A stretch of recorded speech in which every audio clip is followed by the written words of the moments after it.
सबसे पहले तो मैं ये जानना चाहूँगी कि जो ये नंबर है, जो हमें बर्थ चार्ट में फर्स्ट हाउस में मिला है, ये क्या कुछ डिकोड कर सकता है हमारी लाइफ के बारे में? हमारे जो ऋषि मुनि थे, उन्होंने अपनी दैवज्ञ बुद्धि से इस ब्रह्मांड को मैम डिवाइड करा 360 डिग्री को 30-30 डिग्री के एंगल पे। क्योंकि एक दृष्टि का ना 30 डिग्री का वो एंगल होता है जहां पर आप बहुत स्पष्ट देख पाते हैं। तो 30 डिग्री का जो जोन होता है उसमें आपकी एग्जैक्टनेस होती है। लाइफ को 12 फेजेस में डिवाइड करा है उस 360 को 30 से भाग करने पर।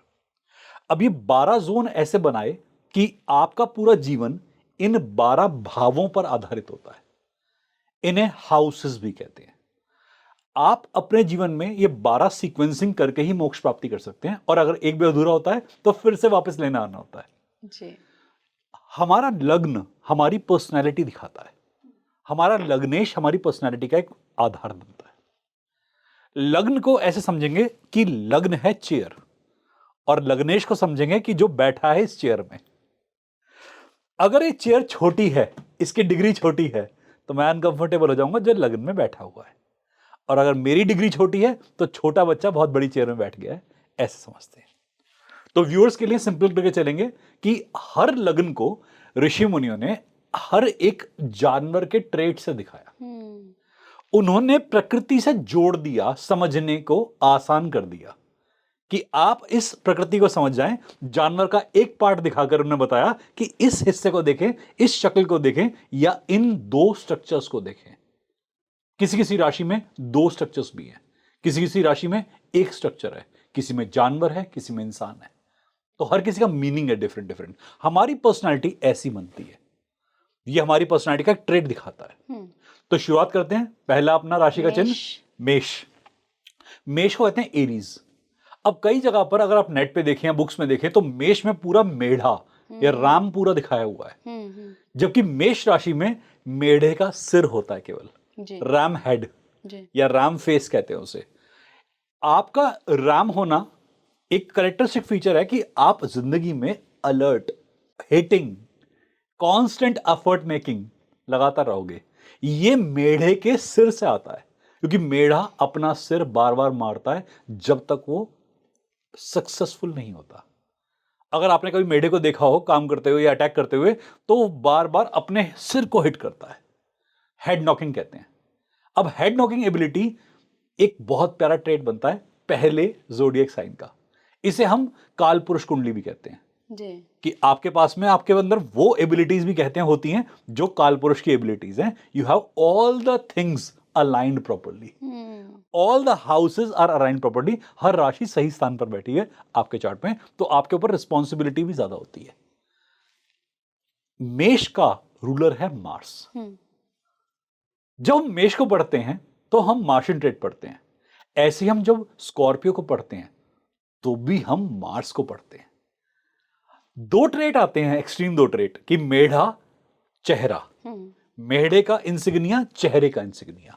वृश्चिक साइड से एक वृश्चिक का पूरा स्ट्रक्चर होता है जिसमें हेड टू टेल पूरा स्ट्रक्चर आता है।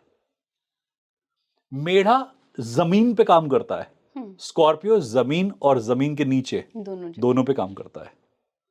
दोनों का रूलर मार्स है, मार्स है। और दोनों के अंदर एक ट्रेट मिलता है कि मेष राशि विजिबल पे काम करती है, स्कॉर्पियो हिडन पे भी काम करती है।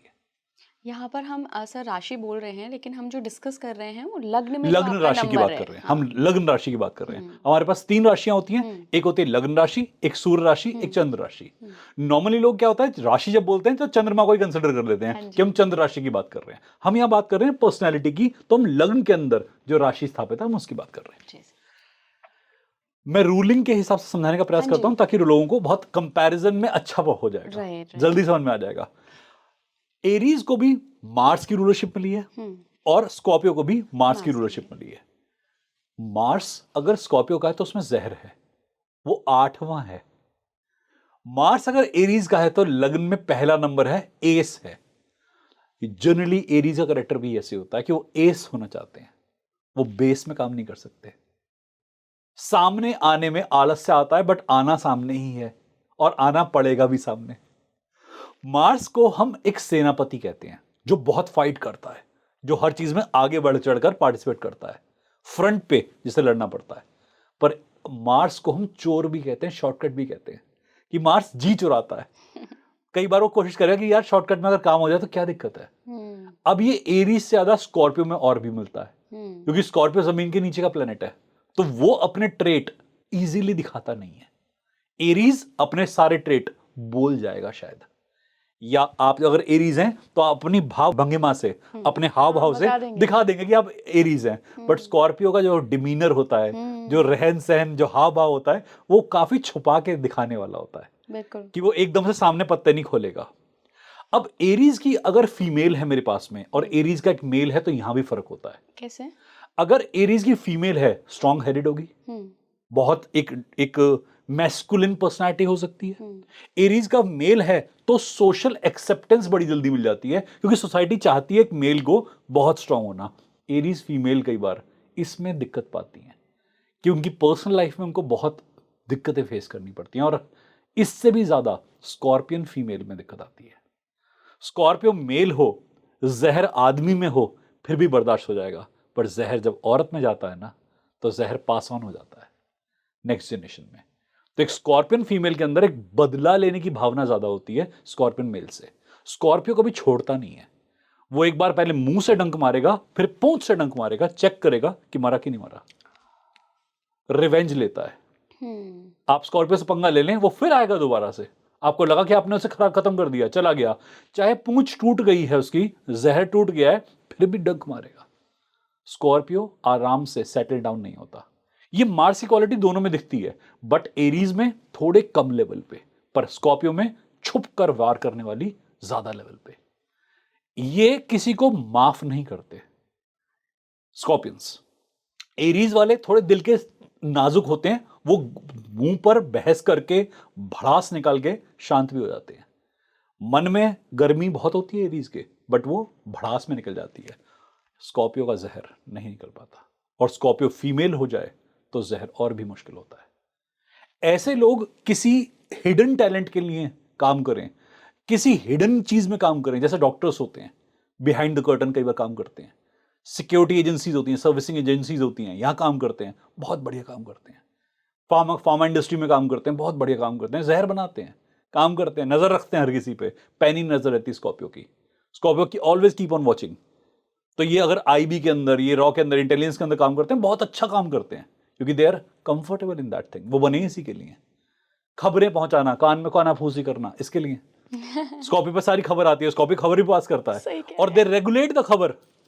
वो खबरों को रेगुलेट करते हैं अपने हिसाब से कि मुझे ये ग्रिल करना है। एरीज के अंदर खबर लेने वाली एबिलिटी और देने वाली दोनों में थोड़ा दिक्कत होती है। एरीज का एक एटीट्यूड बन जाता है कि व्हाई शुड आई। स्कॉर्पियो होता है come to me, come to daddy, I listen to you, come to papa, I listen to you. Scorpio बुलाता है, स्कॉर्पियो कलेक्ट कर लेता है।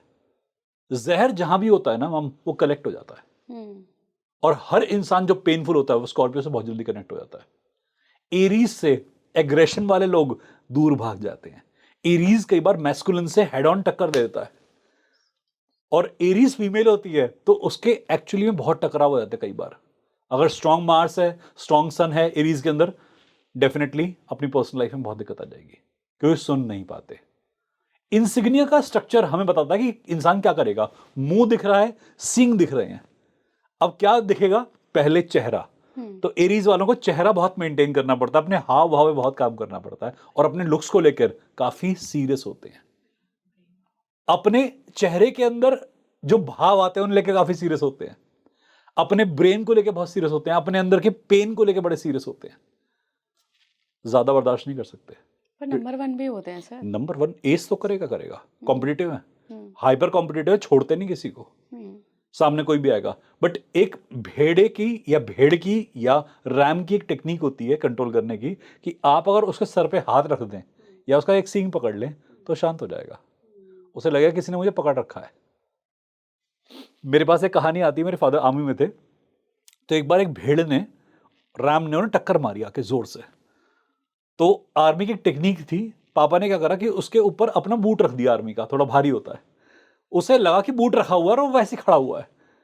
पापा चले गए, दूर खड़े होकर देख रहे हैं उसे, और उसे लगा बूट रखा हुआ है। ये कैरेक्टर मैंने कई बार एरीज में देखा है कि मुसीबत टल जाती है, बट हल्का सा प्रेशर भी अगर उनके ऊपर हो ना, वो झुके रहते हैं कि प्रेशर अभी सर पे है। तो बहुत बार गेज नहीं कर पाते कि प्रेशर एक्चुअली में देखो चला तो नहीं गया, कहीं कहीं ऐसा तो नहीं कि अब मोमेंट हट चुका है, वो उसी जोन में अटक जाते हैं। तो कई बार पुरानी जो एक ट्रॉमा होते हैं, पुरानी जो एक डीपेस्ट उनका हर्ट होता है, वो उसी पर अटके होते हैं। तो कई बार एरीज का होता है, एरीज मतलब चेहरा, सिर। कालपुरुष में अगर देखें तो सिर का एरिया हमारा मेजरली गवर्न होता है इससे। तो इनमें ओवर हेडेडनेस, एंग्शियसनेस, एंग्जाइटी, ये आपको मिलेगा ही मिलेगा।